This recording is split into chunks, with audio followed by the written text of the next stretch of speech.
Tengo el gusto y el honor de presentar a Emilio, que es bueno, para mí un referente y un gran amigo, gran cirujano y amigo, persona. Muy conocido acá en Argentina porque ha venido varias veces, ha estado en Rosario también. Bueno, y es un placer, Virgilio, tenerte y muchas gracias por hacerlo. Muchas gracias por invitarme a estar con ustedes. Me pidió Maxi que platicara un poquito de indicaciones de vitrectomía de cirugía macular. Así es que creo que, bueno, le mandé la plática a Maxi para que no tengamos problemas de comunicación. Entonces, A comparto ver yo. si tú la proyectas, Maxi, y yo te voy diciendo qué hacemos. Va a ser mi R1. Muchas gracias. Va a ser la antigüita. Bueno, pues vamos a hablar de esto. Si quieres, pasa a la siguiente.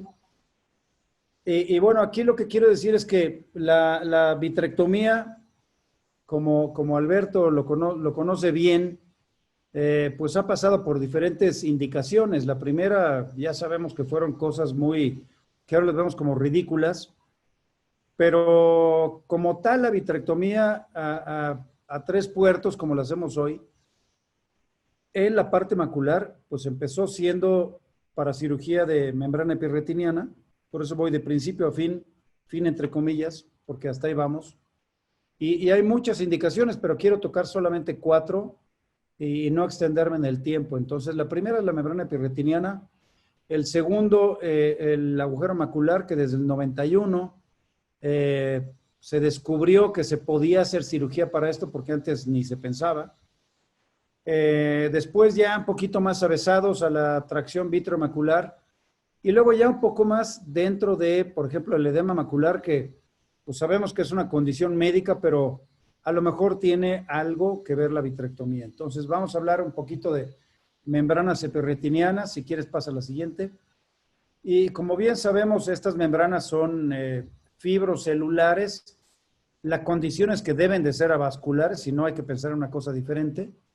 Que van proliferando en la superficie de la retina y producen diferentes grados de alteraciones en la mácula. Entonces pueden ir desde lo que vemos en esa imagen en su lado izquierdo, que apenas clínicamente vemos algo, o lo que está en el centro, que es la clásica membrana en celofán, que así le podemos llamar, o lo que es súper evidente, que es una membrana epirretiniana que no tenemos duda que está ahí, que se ve como todo este tejido fibroso encima de la mácula que distorsiona a toda la mácula. Entonces, si quieres, pasa a la siguiente. La característica es que, bueno, en sus fases iniciales debe ser transparente, translúcida, y no olvidar que es epirretiniana, porque a veces podemos ver algo como un amartoma combinado que podemos, al contrario, pensar que es una membrana epirretiniana y no es eso. Entonces, hay que siempre ver clínicamente que sea epirretiniana y después por OCT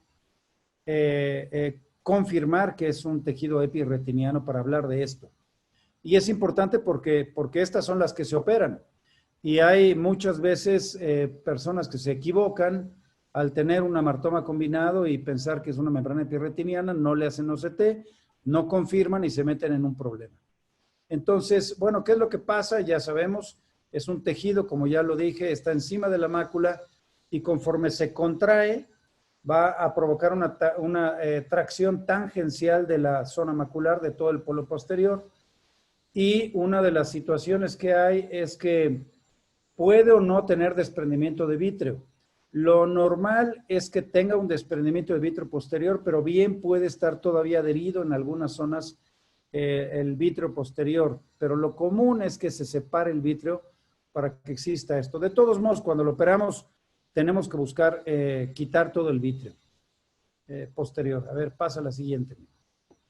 Ahora, dentro de la parte patológica, bueno, consiste en este tejido que ya dije es avascular, fibroso.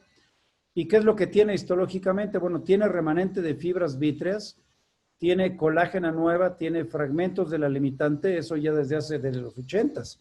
Se sabe que cuando la membrana epirretiniana la retirábamos, hay adhesión de zonas de membrana limitante interna que están adheridas a esa membrana epirretiniana, lo cual suena muy lógico porque estamos haciendo una separación brusca de la membrana y arrancamos partes de la membrana limitante interna.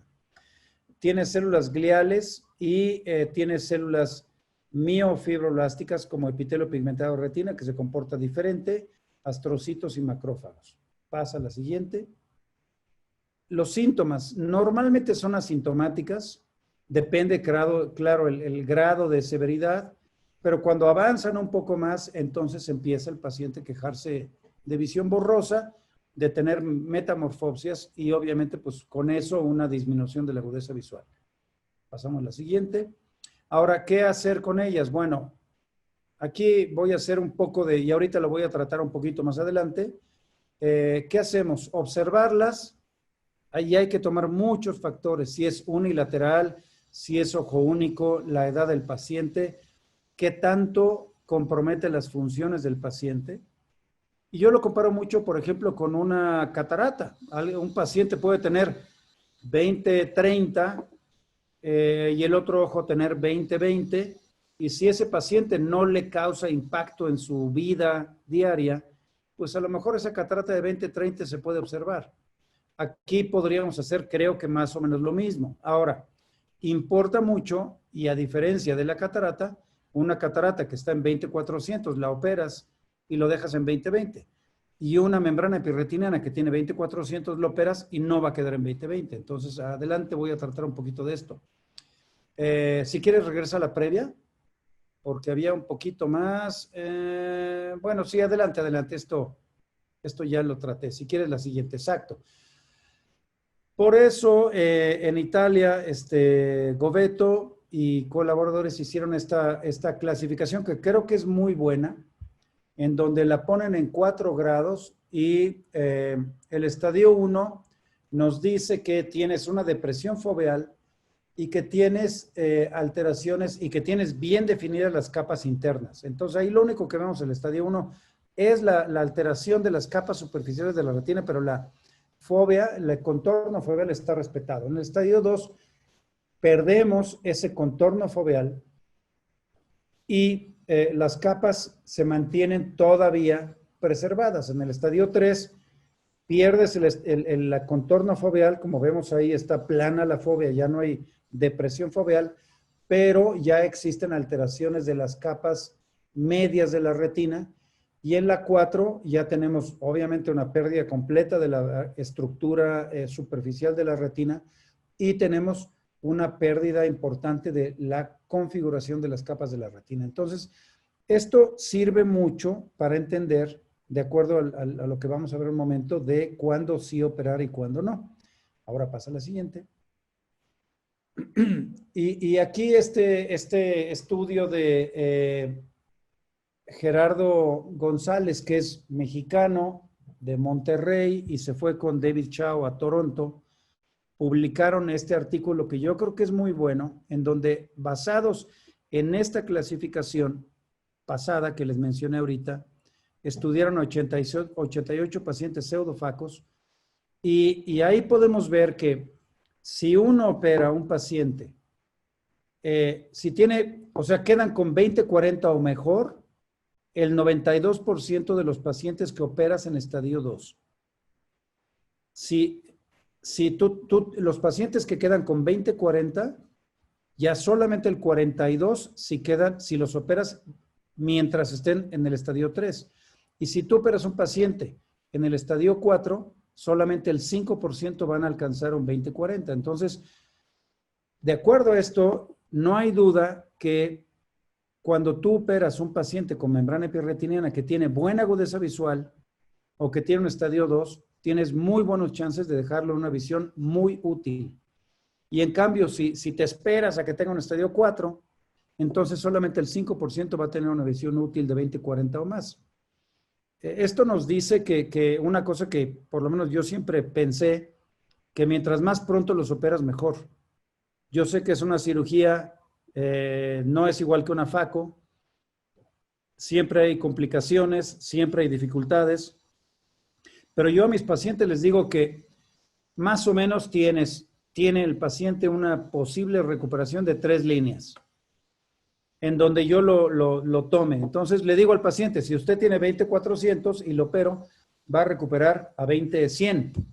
Y si tiene 20/40, lo voy a dejar en 20/20. Entonces hay una gran diferencia y por eso es que sí vale la pena operarlos en estadios tempranos, aunque el riesgo siempre va a estar. A ver, pasa la siguiente. Esta es una, a ver, ahí dale play, perfecto. Esta es una cirugía muy convencional de membrana epirretiniana, en donde vemos ahí el anillo de Weiss. Como ya les mencioné, comúnmente ya tienen desprendimiento de vítreo posterior. Aquí yo les aconsejo a mis amigos retinólogos que usen este instrumento de Catalyst, no sé si lo tienen allá en Argentina, pero es un inyector de azul brillante, bueno, del colorante que usemos. Y aquí lo que normalmente yo hago es con esta técnica de pinch and peel, es buscar la membrana epirretiniana. Si me cuesta trabajo, porque eso es el otro problema, si uno toma un paciente de 20-40, normalmente la membrana va a ser muy sutil, entonces hay que tener mucho cuidado de no presionar demasiado para tomar la membrana. Y si no, con un pick podemos enganchar la membrana y después seguirnos con pinza. Aquí estoy quitando la membrana pues adecuadamente, y aquí viene un punto bien controversial, que es una vez que quitamos la membrana epirretiniana, quitamos. A mí me gusta a veces con los becarios, cuando uno la puede quitar bien, después ponerle la mitad de la cavidad vítrea y con el endoiluminador darle unas pasadas así para que se vea la sábana de la membrana epirretiniana que quitamos. Aquí decidí quitar la limitante interna, entonces ahí llenamos esta perilla y vean qué bien se inyecta el azul brillante con mucho más control de lo que lo hacemos directamente con una jeringa, porque muchas veces inyectamos en una forma demasiado intensa. Y aquí sí, bueno, es un pelamiento de la membrana limitante interna muy convencional, que le hemos visto 1000 veces o más de 1000 veces. Y el punto a discutir es si quitar la membrana limitante interna o no. Cada vez creo que hay más evidencia de que en estos casos no vale la pena quitar la limitante interna, porque lo que hacemos es más daño. Y el miedo que tenemos es la recidiva, pero la verdad es que las recidivas en membrana epirretiniana, cuando se dan, si no quitamos la limitante interna, son clínicamente no significativas. Así es que yo voy cada vez más a la tendencia de quitar la membrana y contenerme para quitar la limitante interna, que es una cosa que obviamente nos encanta y es un reto al ego quitar la limitante interna, pero me estoy convenciendo que a lo mejor no vale la pena quitarla y dejarla en su lugar. Ahora, vamos a pasar al otro tema, que es agujero macular. Ya sabemos que es un defecto de espesor total de la fóvea. La incidencia pues es baja, pero vemos afortunadamente para nosotros, porque nos gusta operar bastantes casos, más frecuente en mujeres. Pasa la siguiente. Y aquí siempre la historia es a mí me gusta pensar que lo que estamos haciendo hoy a alguien se le ocurrió. Y aquí siempre hay que darle crédito a Kelly y Wendell, que empezaron a hacer esto en el 91. Fueron tremendamente criticados en su presentación en la academia por operar estos pacientes. No me acuerdo, ahorita lo vamos a ver. Y lo único que hacían era hacer vitrectomía y separar la hialoides. Ahora pasa la siguiente. Y ahí fueron 52 ojos en su primer estudio. Y lo interesante es que solamente haciendo vitrectomía y separando hialoides, casi el 60% se cerraban. Entonces, de aquí hace un parteaguas de decir, ¿sabes qué? El agujero macular, que no se va a cerrar nunca, si lo operas y le quitas la hialoides, tienes 60% de posibilidad de cierre. Eso quiere decir que hoy en día, si operas un agujero macular y separas bien la hialoides, deberías tener ese chance de cierre. Sin embargo, obviamente no nos quedamos ahí. Después aparecieron técnicas para quitar la limitante, que es lo que hacemos. Y entonces ahora tenemos o debemos tener un éxito de cierre del 95-96%. Pero esto quiere decir que nos seguimos quedando con un porcentaje que no se cierra. Pasa la siguiente. O sea, tenemos un 5 a 10% de fallas, a lo mejor 5%. ¿Y cuándo falla? Cuando son agujeros grandes, cuando no quitamos bien la limitante, cuando dejamos probablemente, de acuerdo a estos estudios, remanentes de membrana limitante interna o corteza vítrea en el borde del agujero, y sobre todo cuando son agujeros grandes, cuando son más de 400, 500 micras, tenemos menos chance de que se cierre, y ahí es donde debemos de pensar en hacer técnicas diferentes para lograr el cierre. Pasa a la siguiente. Y las opciones son, hay muchas. Desde el colgajo invertido de limitante interna, desde el libre de limitante interna, desde poner un remanente de cápsula del cristalino anterior, cápsula anterior, algunos cápsula posterior, colgajo autólogo de retina neurosensorial, hacer retinotomía arqueada, Steve Charles ha propuesto eso, incisiones radiadas. Allá ustedes en Argentina, Marcelo Sass y Mario Sarabia, creo que son los que han propuesto la idea de provocar un desprendimiento de la retina en todo el polo posterior para lograr que los bordes se aproximen. Y Stanislao Rizzo en Italia, injerto de membrana amniótica. En fin, hay varias formas de que podemos, yo hasta de burla digo, bueno, ¿por qué no ponemos un pedazo de conjuntiva? No dudo que alguien ya lo ha hecho. Y ahí es donde tenemos, creo, la idea de una de dos, o hacemos que exista un puenteo y que células de cicatrización crezcan encima de lo que pongamos en el agujero, o vamos a tener un crecimiento de tejido retiniano nuevo, que sería el colgajo autólogo de retina neurosensorial, que es en donde yo me he enfocado mucho más. Entonces pasa a la siguiente y aquí vamos a ver, dale play. Esta es una técnica que me quedó bien porque no siempre queda bien, de colgajo invertido. Aquí vemos cómo, pues no siempre se puede, pero aquí lo que a mí me gusta hacer de esta técnica es hacer la limitorexis dejando la bisagra delimitante en el borde temporal del agujero macular. El problema es que la limitante interna sabemos que no es un tejido fácil de manejar. Entonces, y no siempre se puede hacer una limitorexis como en este caso lo pude hacer en una forma adecuada. A veces la limitante se rompe en pequeños pedazos y no podemos hacer esto. Aquí lo que hago es llevar todo el colgajo hacia el lado temporal y dejando una pequeña bisagra, como les dije, en la zona temporal. Y es lo que les digo, en cualquier momento aquí, en un movimiento del paciente que respire, podemos arrancar completamente el limitante y la técnica se fue a la basura. Aquí el paciente estaba, pues yo creo que muy tranquilo, o digo, sí estaba vivo porque sí respiraba, pero bueno, el punto es que lo pude hacer. Y la otra es, ese colgajo está muy grande, entonces lo que hay que hacer es liberarlo de todo alrededor y solamente dejar ese pedacito colgando y después con el vitrector cortarlo para que quede una parte pequeña. Y ahí es bien importante bajar mucho el flujo, la aspiración, porque en cualquier descuido te llevas todo el pedazo de limitante interna. Y luego haciendo intercambio, la idea es que ese colgajo, a la hora de aspirar desde el disco óptico, el colgajo cuelgue, vaya, se desplace hacia la zona macular y después cruzar los dedos para que ese colgajo se quede encima de la mácula y funcione. Yo soy más afín con esta técnica del injerto autólogo de retina, que es propuesta por Grewal, que estaba con Tamer Mahmoud, que ahí estamos con él. Pues lástima que no estamos en un templo o algo así, estamos en un bar, en un congreso, pero bueno, pues es la foto que tengo ahí. Una de las fotos que tengo con él, él estuvo con nosotros allá en la Angostura, bien lo recordarán. Es para mí un gran amigo y gran personaje y una persona súper inteligente de esto. Y por eso yo le creo totalmente a lo que él me diga. Entonces, por eso yo me he metido mucho más en el injerto autólogo. Si quieres pasa a la siguiente. Aquí es un video. Creo que ahí está corriendo, ¿no, Maxi? Ah, eso, hay que darle play. Este era un injerto, era un paciente ya operado de agujero macular con limitorexis. Y aquí de todos modos, creo que se regresó. Ahí va, eso.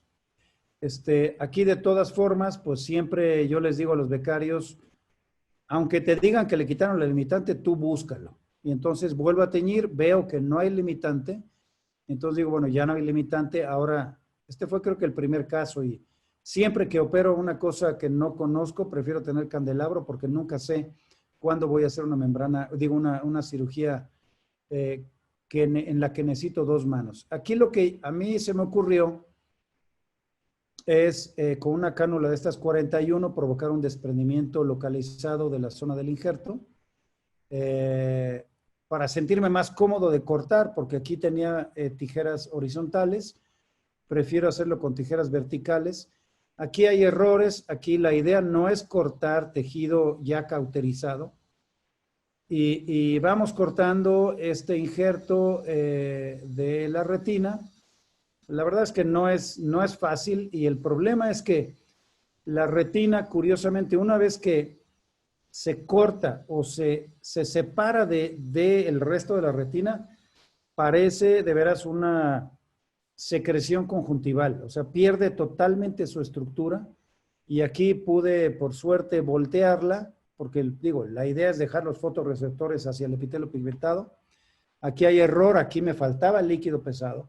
El líquido pesado tiene que estar más arriba, pero bueno, con pinzas pude llevar el injerto hacia la zona macular, y aquí mis coronarias estaban sufriendo. Ahora cuando lo hago ya creo que sufren menos, no digo que no se me vayan a ocluir un día, pero por lo menos ya me siento más tranquilo cuando hago esto, después de hecho no sé cuántos y como 15 de estos casos, entonces ya voy aprendiendo los errores. Entonces uno pone láser en la zona de la retinotomía, de los cuales, de los pacientes que he operado, no he tenido ningún problema con esto.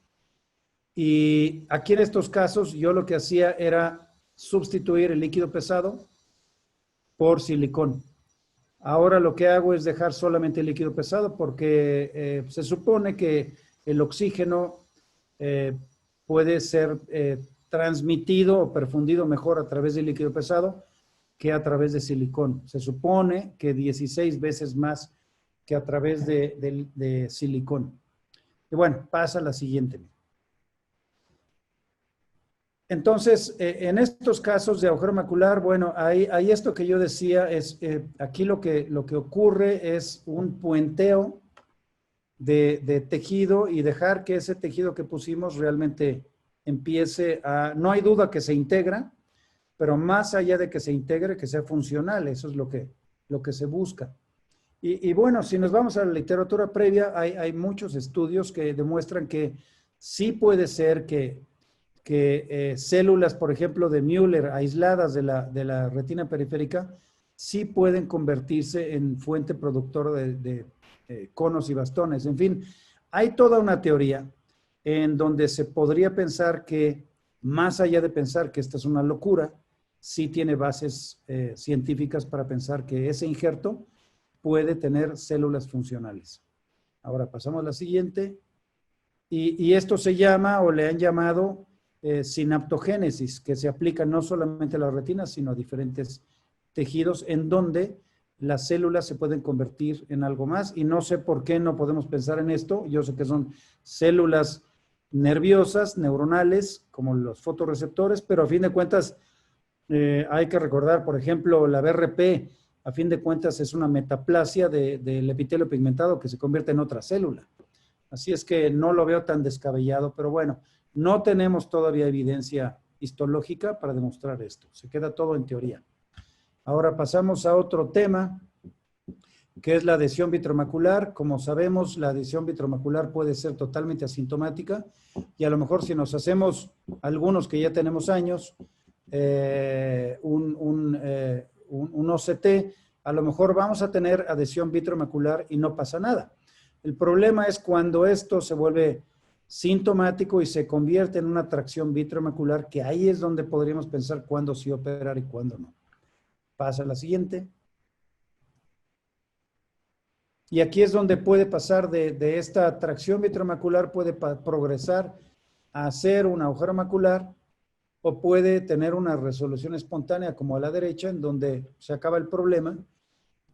Y por eso es que el famoso Yetria tuvo sus dudas, porque a lo mejor el simple hecho de inyectar en la cavidad vítrea provoca esta separación que puede ser espontánea, o con cualquier líquido que inyectáramos en la cavidad vítrea y solucionar el problema sin tener que hacer ninguna intervención.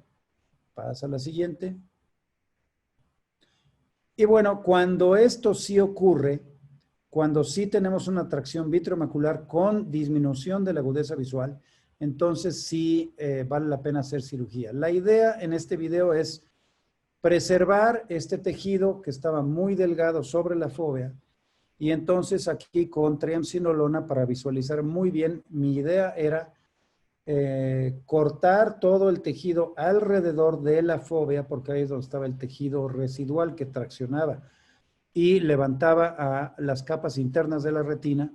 Entonces ir cortando todo esto a manera o con forma de liberar y dejar sin tocar la parte central, la parte foveal. Y una vez que logré esto, entonces ya no me importa, ya hago una separación adecuada de todo el resto de la corteza vítrea posterior, dejando solamente este pequeño muñón en la fóvea para, teóricamente, no provocar un agujero macular que podría ocasionarse si yo me pongo obsesivo a quitar todo el tejido que está ahí. Esa sería la idea de preservar el tejido central. Si quieres, pasa a la siguiente, porque vamos a ir ahora al edema macular, que es un poquito más controversial todavía. Aquí siempre hemos dicho desde Gilel Luis, orgullo mexicano, es como el Chicharito para nosotros en fútbol.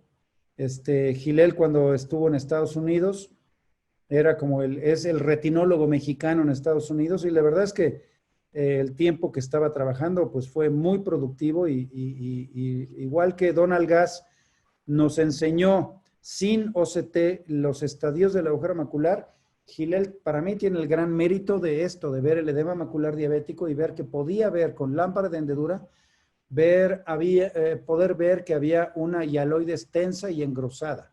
No había OCT todavía, y de esta forma poder ver que había esa membrana sutil que con lámpara de hendedura se veía que tenía reflejos.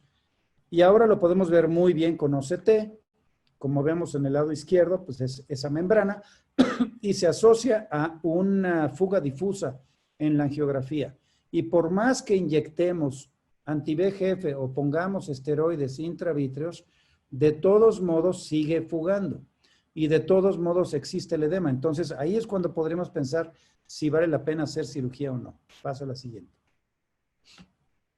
Ahora, ¿cuándo? Si quieres la siguiente. Bueno, hay ventajas cuando hacemos vitrectomía. Sabemos muy bien que cuando se hace vitrectomía hay mayor concentración de oxígeno en la cavidad vítrea, disminuyen los niveles de VEGF y la permeabilidad vascular disminuye y hay vasoconstricción. Entonces, también pelar la limitante interna en casos de este tipo elimina obviamente la tracción que puede haber residual y elimina factores que van a estar propiciando la formación de edema. Pasa a la siguiente.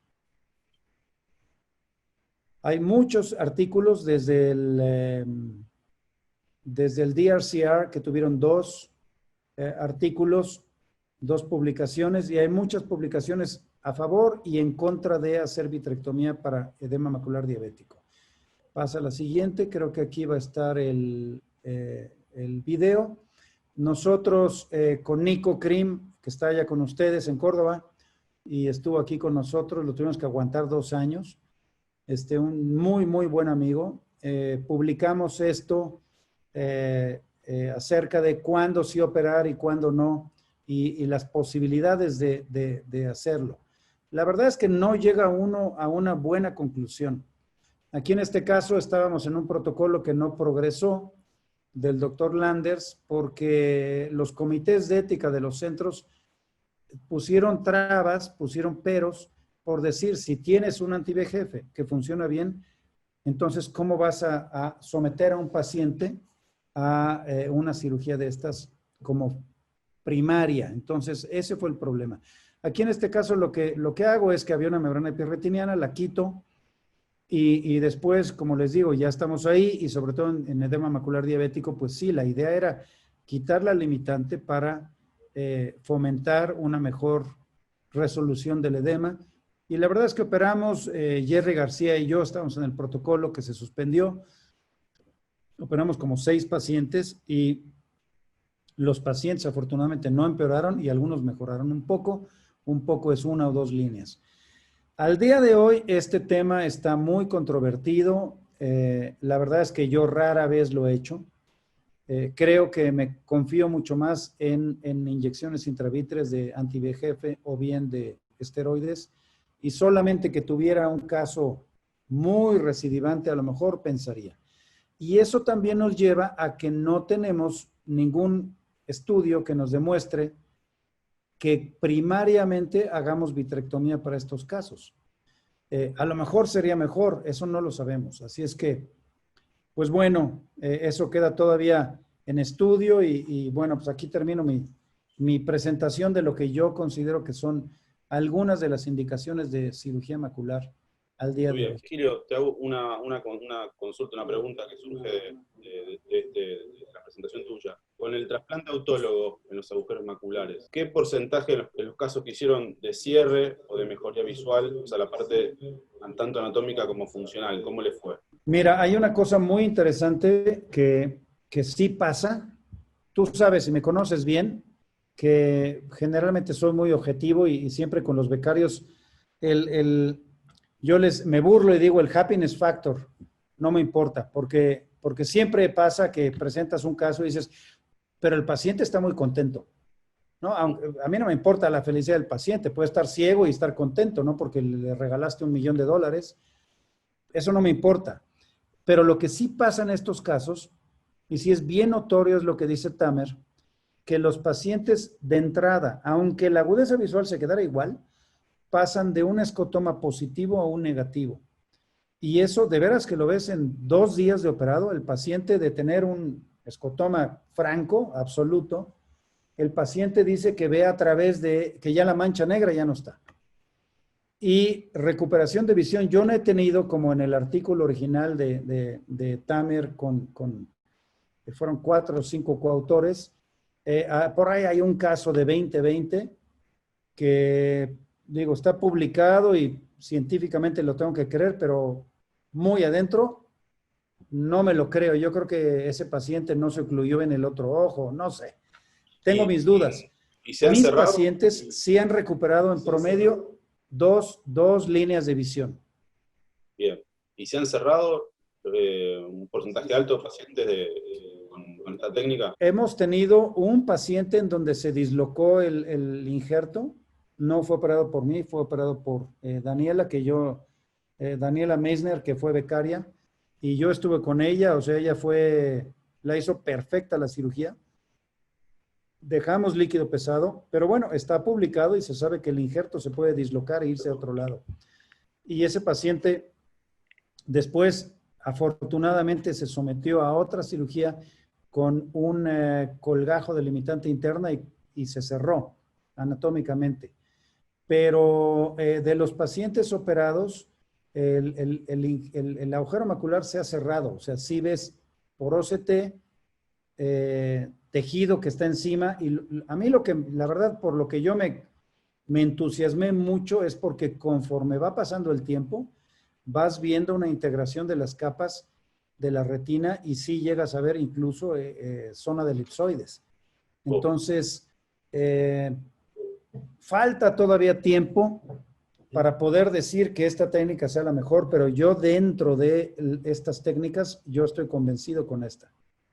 Bien, con el tema de membrana amniótica, no tenés, la técnica de membrana amniótica no tenés experiencia, o si has hecho en algún caso. No me he puesto a buscar bien el tipo de membrana amniótica porque lo que conseguimos en México es liofilizada como la que ha usado Mario y esa no es la ideal. La ideal es la que usa Stano, que la puede cortar con un pequeño trépano, no sé cómo lo hace, pero es muy, muy pequeña, o sea, debe medir, no sé si han visto sus videos, pero debe medir unas 1000 micras y es un tejido sólido que de hecho lo puede abotonar de abajo del lecho del agujero macular. Cosa que también no me encanta la idea de que Stano lo que hace es, se mete con una espátula dentro del agujero y separa los bordes del agujero para meter el injerto ahí. Entonces, pues no sé, ahí a la hora que haces eso, pues estás dañando los fotorreceptores que a fin de cuentas van a quedar abajo de una membrana amniótica, no sé, hay mucho ahí que no sabemos. La verdad es que no sabemos y no tenemos respuesta. Bien, perfecto.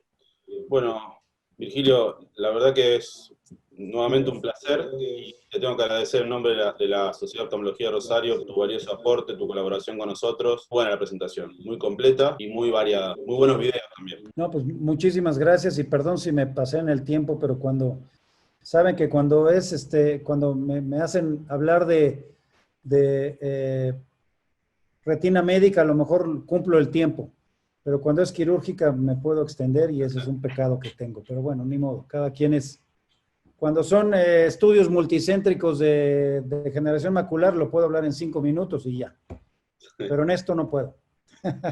Bien. Pues muchísimas gracias y les mando un gran saludo. Gracias, Federico.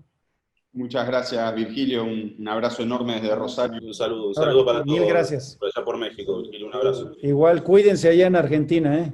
Sí. Igualmente. Abrazo.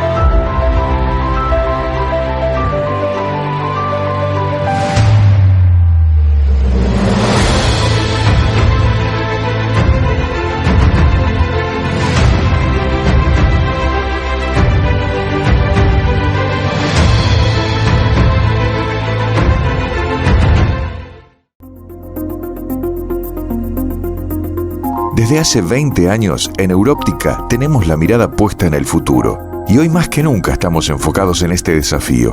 La incorporación de tecnología y recursos a nuestras ópticas, la capacitación permanente de nuestros profesionales, las alianzas estratégicas con las marcas más representativas, el trabajo en el día a día junto a los médicos oftalmólogos, nos mantienen alineados con un único objetivo: la excelencia en la salud visual de nuestros pacientes.